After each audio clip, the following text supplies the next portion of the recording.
Good evening. My name is Jillian Ream Gainsley, and I'm a member of the League of Women Voters of the Ann Arbor area. I welcome you to tonight's forum, which features candidates for the Michigan State House of Representatives representing District 54. The candidates on the ballot will be on the ballot in this general election, which is coming up on Tuesday, November 8th. We are broadcasting this evening from the studios of CTN here in Ann Arbor. The League of Women Voters is pleased to be sponsoring these forums. The League is a nonpartisan grassroots organization that does not support candidates or parties, but we do take a stand on issues that we have studied. One of the League's important goals is to assist voters in making informed choices at the polls, and thus we bring you tonight's program. Volunteers for the League of Women Voters are facilitating tonight's forum, and our moderator this evening will be Will Hathaway, who will explain the process from here. Good evening. There are two candidates for State House Representative District 54. There is one seat available. The two candidates are Kevin Jardine and Ronnie Peterson. Each candidate will give a 2-minute opening statement and a 1-minute closing statement. We ask the candidates to please use your opening and closing statements as opportunities to provide the voters your views on the issues. The order of speaking was determined by drawing from a hat, and the opening will be Mr. Jardine, and closing will be Commissioner Peterson. As the moderator, I will ask the questions which came from the community and a committee of League members. Each candidate has up to 90 seconds for a response. At appropriate times, the timers will hold up their paddles with the amount of time remaining and then a stop sign. Please stop when the timers hold up their paddles with the amount of time remaining, well, at appropriate times, please stop when indicated so that all have an equal opportunity to participate. Our timers are League members Betty Bishop and Janine DeLay. We're ready for the opening statements. First, Mr. Jardine. Hello, good evening. Thank you for having me here. My name is Kevin Jardine. I'd like to give a special thanks to the League of Women Voters for hosting this event. I'm running for the 54th District House seat for the Michigan House of Representatives. I'm on the Republican ticket. I'm a nonpartisan candidate running on the Republican ticket. A little bit of my background: I have studied at Pensacola Christian College for a year and a half studying biology education. I have a 3-year degree in biblical theology from Faith Bible Institute in Louisiana. I work as a UAW assembly operator in Saline, Local 892, and I would like to take a small second to give a shout out to my union brothers and sisters out at 892. In the UAW, I've been working towards union reform of our union leaders. A lot of people in our union have been complaining about the inadequacy of the representation that we've been given. And that's one area that I've been working on as of recently. I have experience in management, sales, marketing, and logistics, and a political background as a campaign manager of another state house seat in 2010. I ran for Superior Township trustee in 2012, and I've been an assistant campaign manager and political analyst in a U.S. House seat in 2014. My campaign staff is comprised of both Republican and Democratic volunteers, giving me a strong edge in bipartisanship and working across the aisle to get elements of my political career completed. Thank you. Mr. Peterson. Thanks a lot. Let me first of all thank the League for hosting this debate, and I've been watching all of your debates. And certainly I think they're very informative and educational to the public, and I certainly appreciate your commitment to educating the community on voting. I'm Ronnie Peterson, and I'm running for the 54th House District. I appreciate me and my opponent have both been very civil in our various forums because we seem to have a reflection of caring about the community and less about the politics that you have watched on the national scene. Our district is faced with a lot of issues. One is not only in our district, but throughout the county. The cuts in mental health, the cuts in public health, the continual, challenge that public school districts face in our community, the need for more states' assistance in economic development initiatives, and definitely the issue of how we take care of our roads in the future. It's important that I chose to run, and I'm a product of Ypsilanti. I'm a product of Ypsilanti Public Schools. I was born and raised in this district, and I'm a former member of the I'm a former member of the Ypsilanti City Council and a member of the Washtenaw County Board of Commissioners. This district has been in my whole family, my brothers and sisters, my aunts and uncles, and I was fortunate to work my way through college. I've never had a student loan in my whole life. I worked 2 and 3 jobs to pay totally for my education, and I am committed to higher education, and I'm committed to making education accessible to all of our citizens of our community that has a disease and a desire to pursue their educational dreams and vision. I'm going to stop there to allow more time for more questions. Thank you. Thank you. Beginning with Mr. Jardine, the first question is, what are your top 3 state legislative priorities, and how would you address them? All right, well, thank you for the question. My top 3 priorities have to do with things that affect the majority of the population, things that I'd like to fix across the broadness of the state. The very first thing that I'd like to get to is business, jobs, and manufacturing. I have a comprehensive business plan for bringing jobs and manufacturing and entrepreneurship back to Michigan by eliminating small business taxes, giving sliding employment tax credits, to businesses who hire employees who live and work in Michigan, and getting rid of superfluous and overly burdensome regulations. Second, I'd like to touch on health care. The Affordable Care Act is a hugely expensive and burdensome policy on our economics, and that is something I see fit to repeal. And I'd like to replace it with a state-subsidized health savings account system that would affect everyone, and compile all the state-run healthcare programs into one and move them into the private sector to be managed. Thirdly, I'd like to move Michigan to a sales usage tax and get rid of the state income tax and eliminate deductions and loopholes so that we don't get taxed when we make money and when we have to spend money. Mr. Peterson, what are your top 3 state legislative priorities, and how would you address them? First of all, let me say, I think the most important one I think that's driving me is education. How do we fix the issues that we find in education? And I think we must address first at the level of public education to be equally accessible to all of our citizens, children who desire to go to a public school. We got to make it equal. We got to be able to teach. Teachers got to have the ability to teach, have the support system that exists in our public school. The mixture school funding is there to give the adequate support. When I came to school, we had social workers and public health nurses in our school because children had a need, and the families could not afford the doctor care, and the family didn't know what was going on in terms of relationship to some of the mental health challenges or some of the challenges a student faces today in school. We don't have those support services anymore. Education was something Michigan was once proud of, and unfortunately I give Governor Milligan a lot of credit for it. I'm a Democrat, but I give a lot of credit for it. Education was #1 with him here in Michigan, and we were proud of our education K through 12, as well as our higher education in terms of our graduate programs and undergraduate programs in Michigan. People came to Michigan because of education, and they came here because of the quality of life we offered them, and they wanted their children to be educated in this community and in this state. Thank you. I think that's my #1. The rest will follow pursuit about protecting the interests of mental health, public health, and maintaining to be a strong advocate for funding those programs to the fullness. People are needing more mental health assistance now than ever before, and we need to make sure the dollars are there, and the state needs to make it a commitment. Question number 2, beginning with you, Mr. Peterson. What issues do you think you might have in common with the other party? How might you work across the aisle on that issue? I think it's no question. I think there's a lot of legislators, whether Republicans or Democrats or those who just have a willingness to want to work together. I think they're concerned about education, the future of education.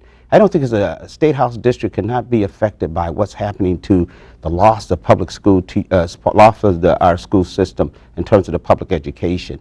And what do we do with all of these, let me say, the need for children to have education, to have no other way to turn but to public education. I think that's something I'm willing to work across the line with, and I hope we can find those legislators who deal with those challenges to put the partisan away and to deal with it. I think the same thing exists in terms of mental health and many of the human services that serve, let me say, all of our citizens somewhat have a need for.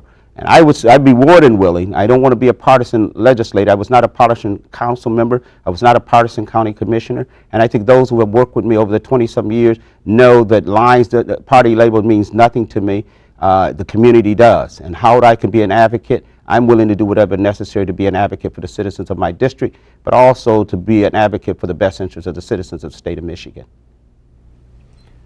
Mr. Jardine, what issue or issues do you think you might have in common with the other party, and how might you work across the aisle? Well, as I stated in my opening statement, I consider myself a nonpartisan candidate. I am running on the Republican ticket because that is more closely affiliated to my beliefs and my political position on the political spectrum.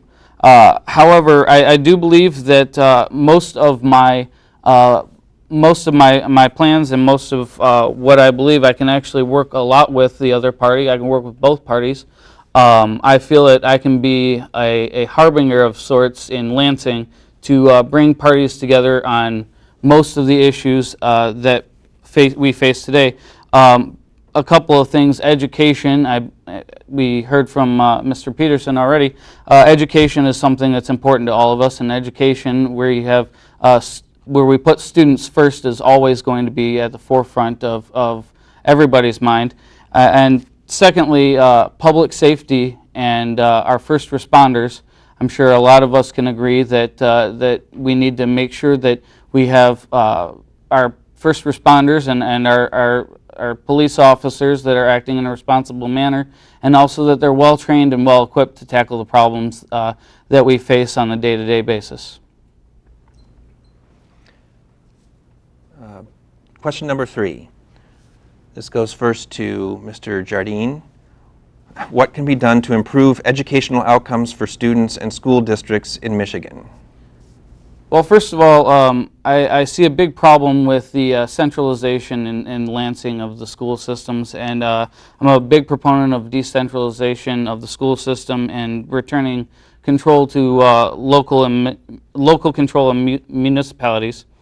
I find that we need to reappropriate some of the funds to each school district based on a 4-year average of the number of students, in the district, and we need to reassess administrative and bureaucratic overhead within the school systems to make sure that every child is put first and not the administration, to make sure that each child has the proper books in proper condition and in facilities that are well maintained.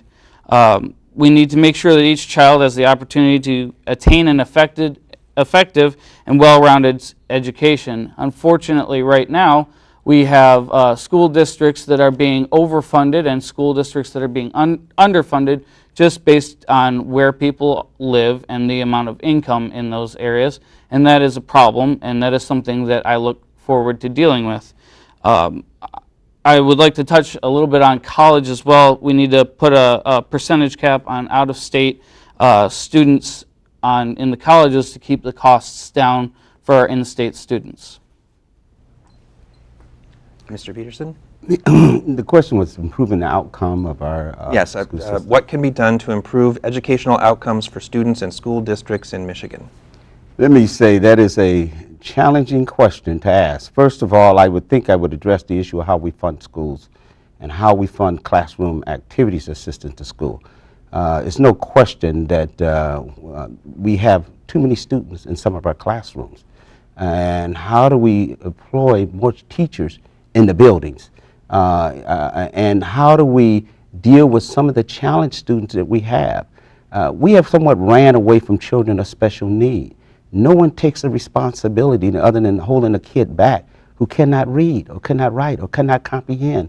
What happened to the programs and the assistance historically when I came up as a kid was offered to that family? Because that's what we care about. We care about that children and that family, and we have a responsibility to educate that child. But the district must have the support, and all that responsibility presently falls upon the teacher. That's a very difficult role. We have put a teacher responsible for 32 and 34 and 36 students in a classroom. We have to decide what are we going to fund education, and then fund the education needs we need to educate the children, and then those children of special need to make sure we have programs in place.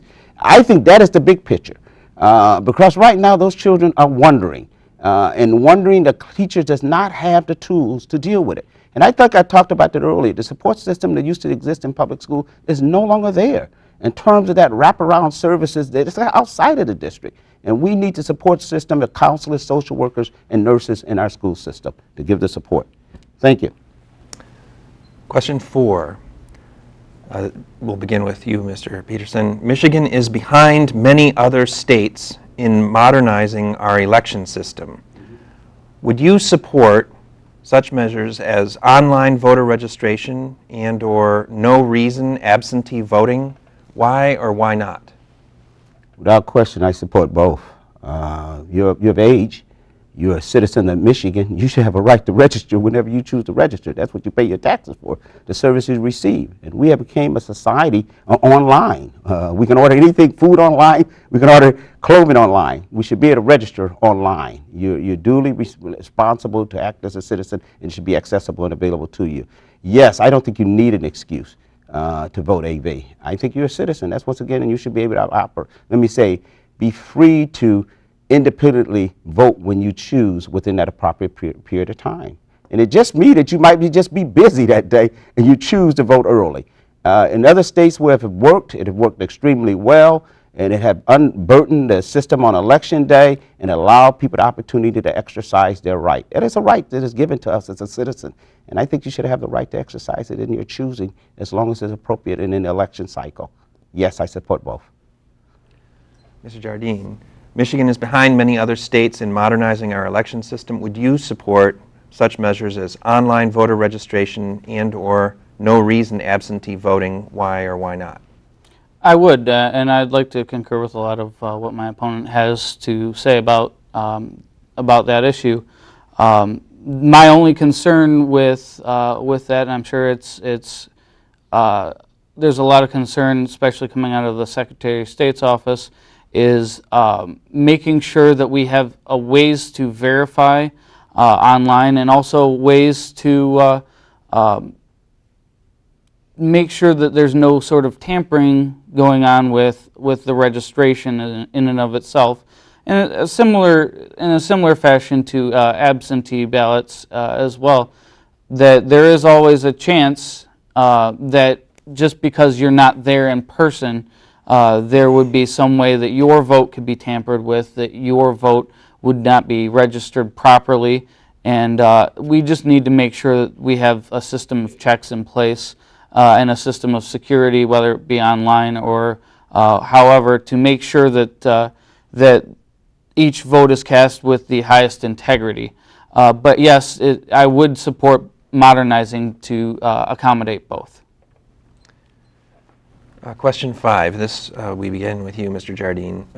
Many voters are concerned about the influence of money in election campaigns. Secretary of State Ruth Johnson tried to require disclosure of the names of those who contribute to the issue ads we see on TV, but she was stopped by the legislature. Would you support disclosure of those who contribute to issue ads? Absolutely. Absolutely.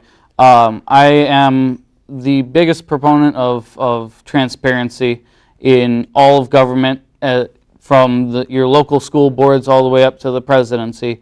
I feel transparency is what really links the candidate or your office holder to the public. And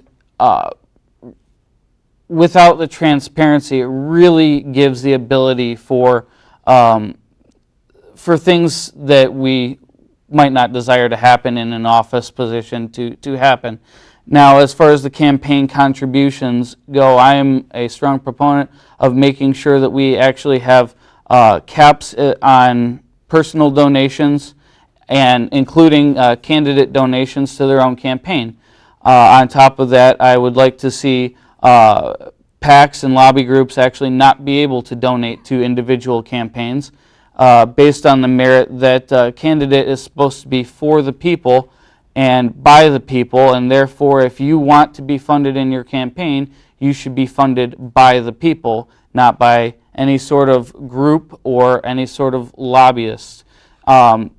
it also gives the ability for somebody who makes $20,000, $30,000 a year to run for office against somebody who makes $200,000 and $300,000 a year.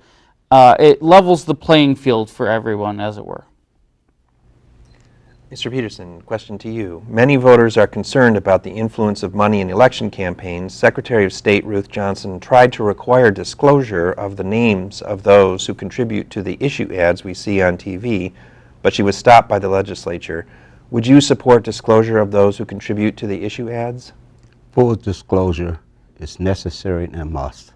People should know who's paying for it, and they should know why if they could. And so it's no question, I think the money leads to who's paying and why. And I think, yes, full disclosure. And I would vote for it, and I would support it. Question 6. This time we'll begin with you, Mr. Peterson.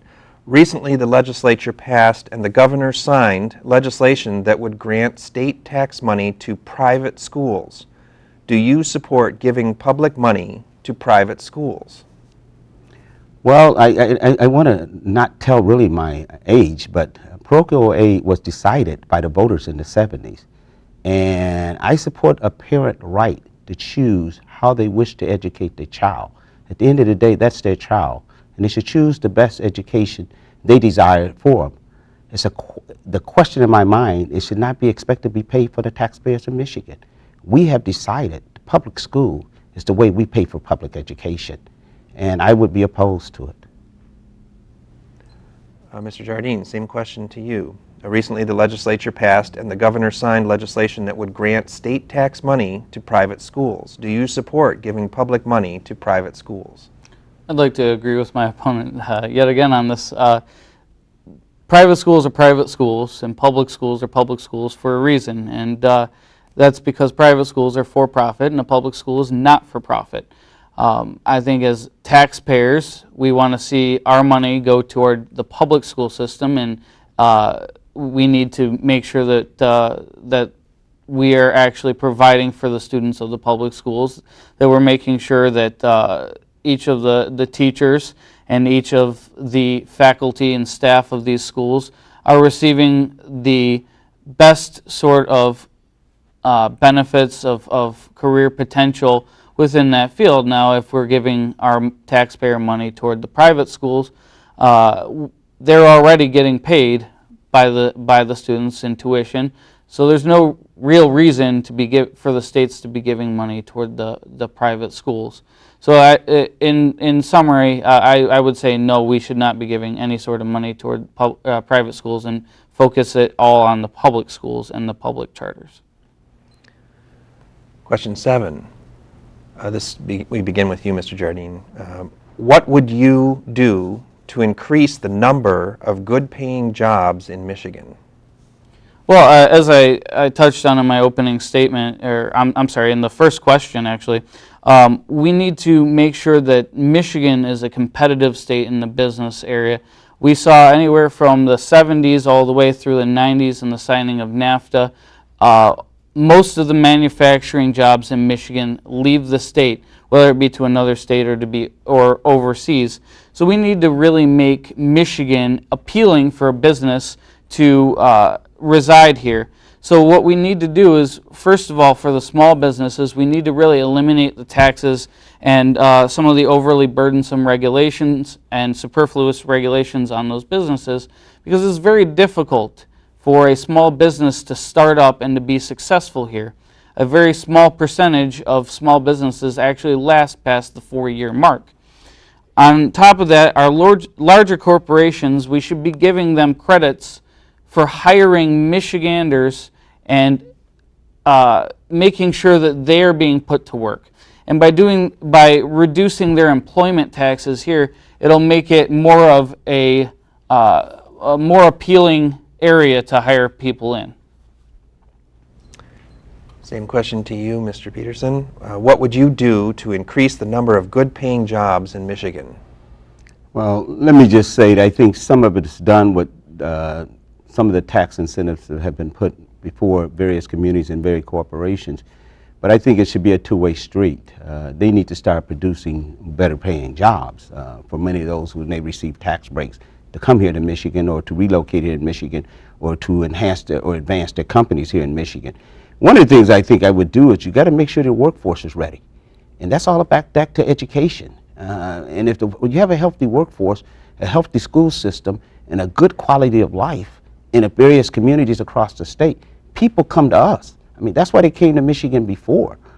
So we got to create that. How do we put our public schools back to work to preparing our youngsters, and how do we put our community college ready to have the ready workforce in our universities to make sure as the jobs become available, our people is ready.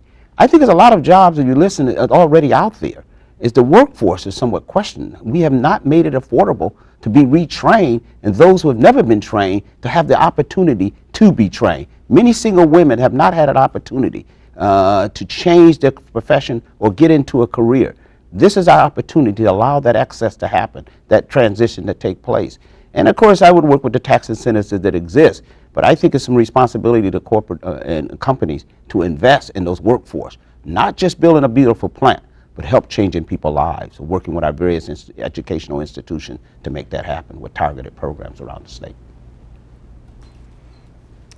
This is the final question, and we'll begin with you, Mr. Peterson. How should Michigan meet its energy needs while at the same time protecting our air, land, and water? That is let me say that is a question I'm looking forward to dealing with. I think the energy need is great for Michigan, particularly its alternative energy.